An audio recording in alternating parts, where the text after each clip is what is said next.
Howdy folks. This video today is going to be about a very surprising ship to me, the Drake Cutter. This is a review video. I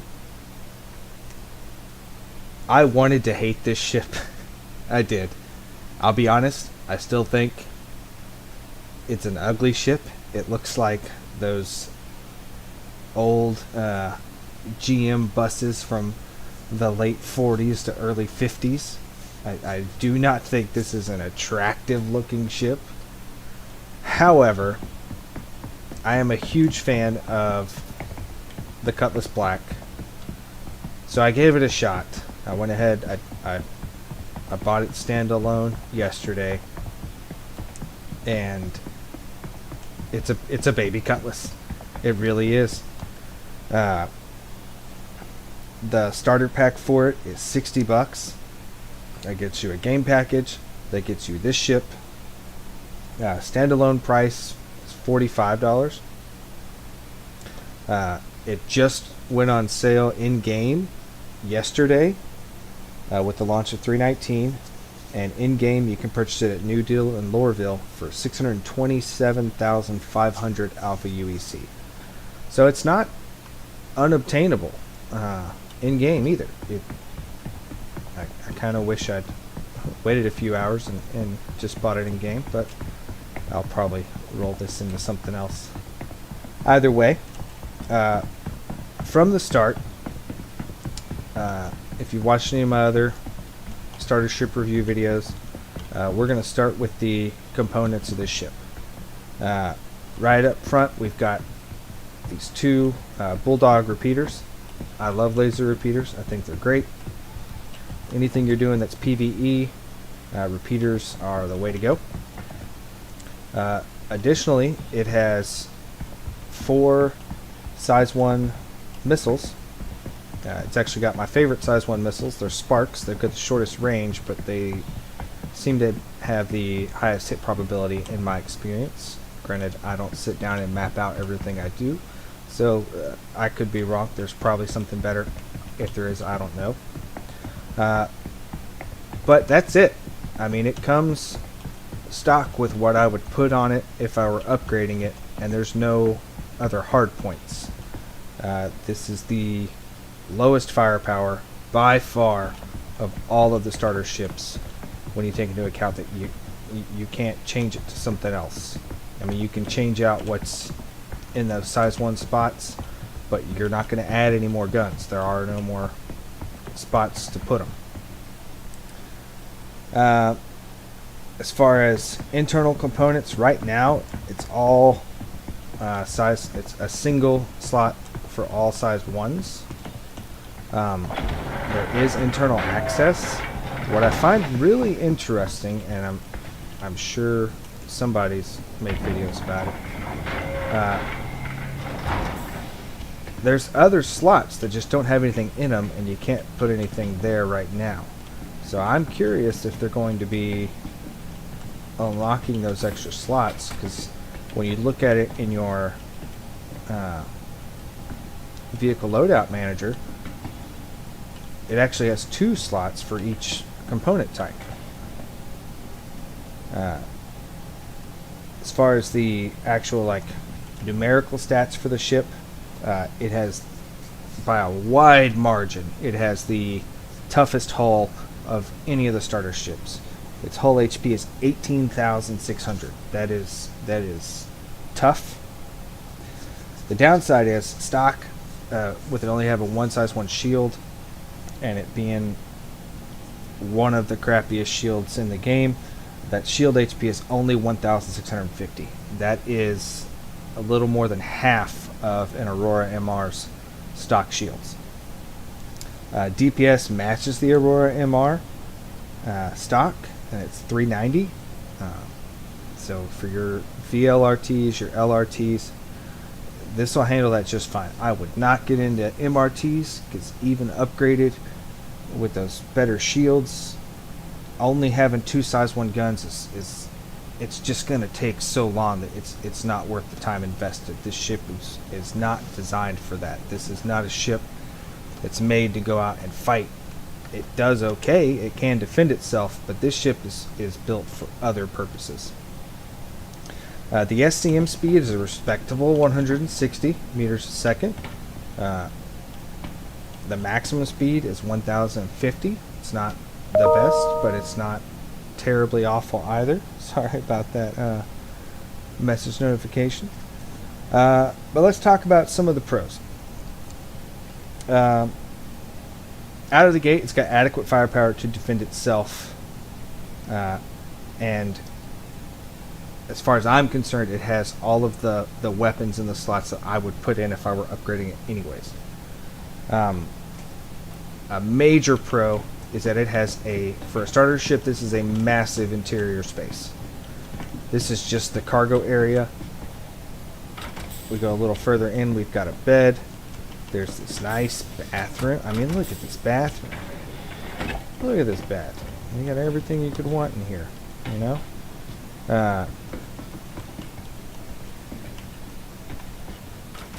It's got a storage locker. It's got weapon racks. You can fit a PTV or an STV in the back here. It's surprisingly agile for its size and its role. I mean, I remember when they announced this thing and I was looking at it and I was like, oh my god, that's gonna fly like a brick. I'm fully willing to admit I was wrong. This thing flies very well for what it does. And it's got a fun aesthetic. Like these little windows at the back, they serve no purpose, but I love them. I do. I really do.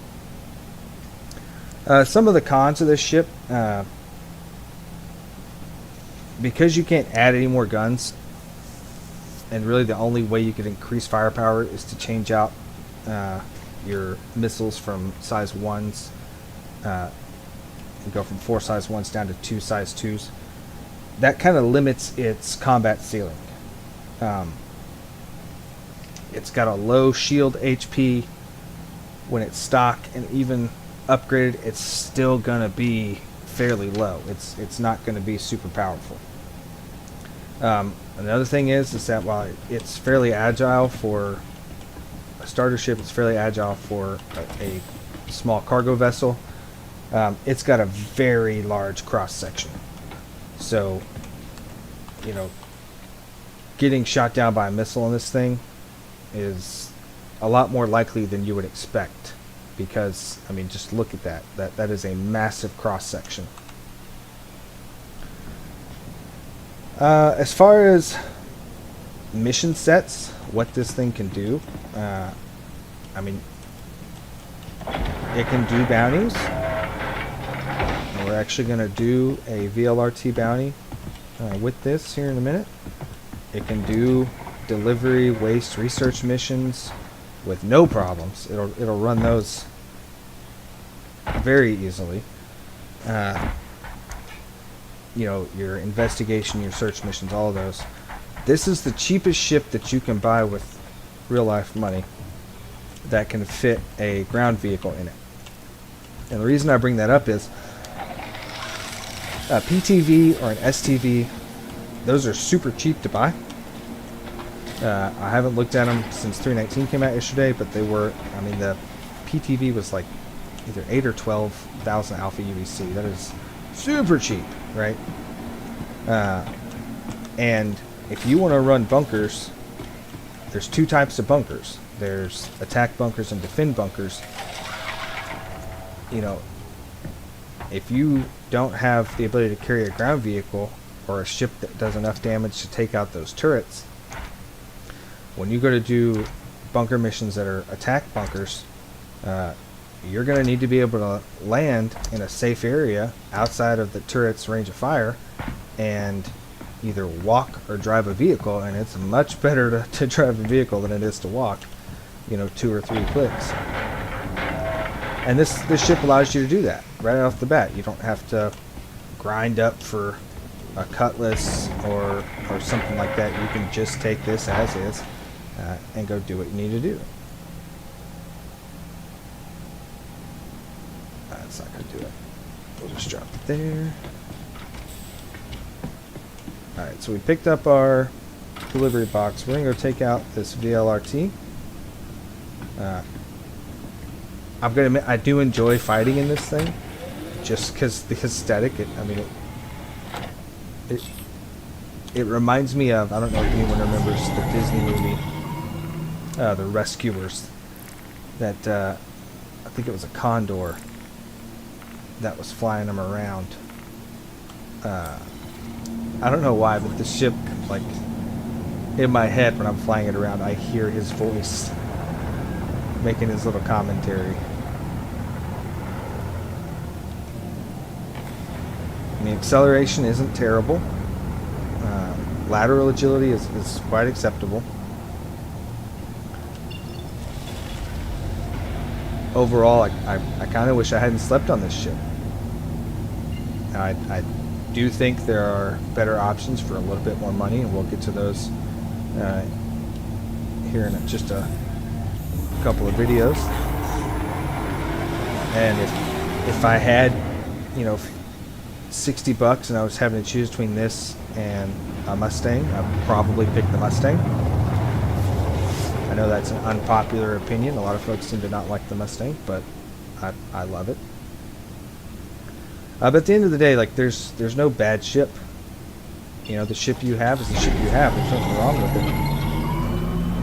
There are ships that do some things really well, and other ships that do other things really well. And if we wanted to nitpick, yeah, we could find, you know, a specialized ship that's going to do things better for each role. But you can get any but the absolute newest ships you can purchase in-game. So keep that in mind.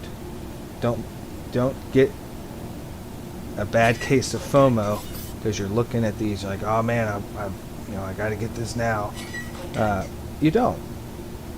This ship is great, and being able to run cargo in this is really nice. We're gonna have to kill this guy first.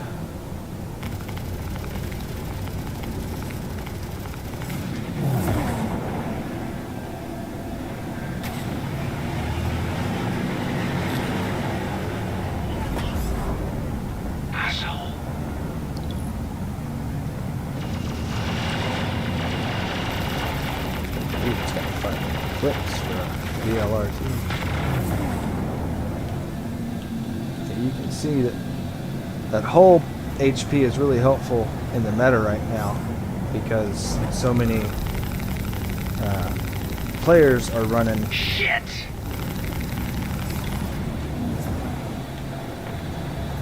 Ballistics, and so many of the NPCs are running ballistics too.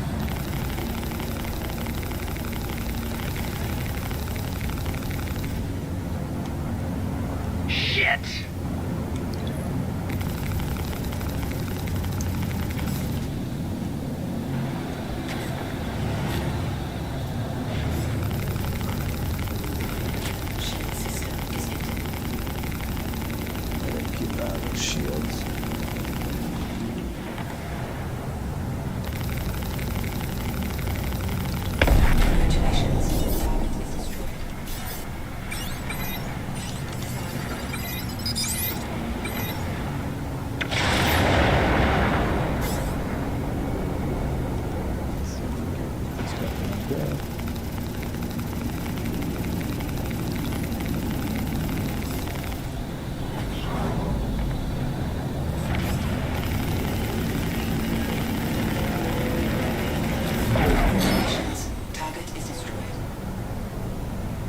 Yeah, so not too bad.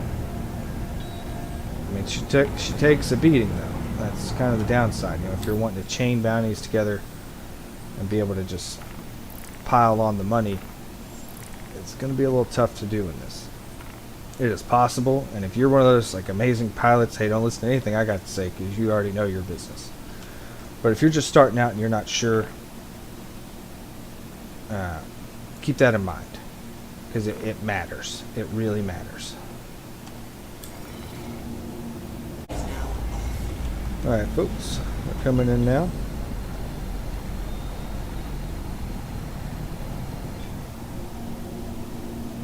I'm just going to land and drop this package off. We're going to go ahead and close out our review here. Do I love this ship? Yes.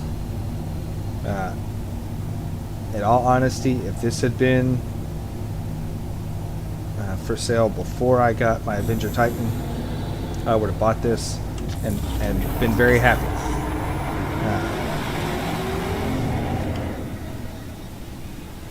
So I guess if I'm going to be reviewing, I'm going to have to start giving these things letter grades. I got to give this a B plus for a starter ship. You know, it does its job. I think a starter ship should be a ship that allows you to get a little feel of what the game has to offer for many different paths, and this ship does that.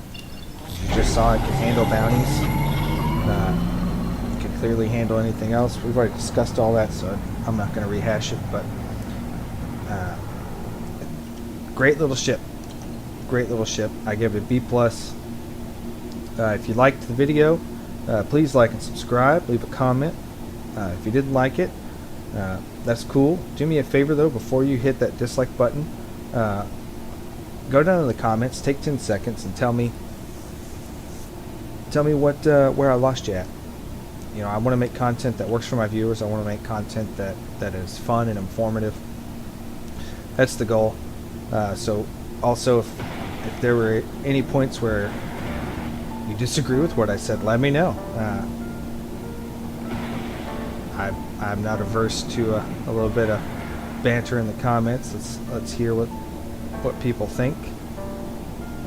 Either way, I had a lot of fun, as always. I look forward to seeing you folks out there in the verse.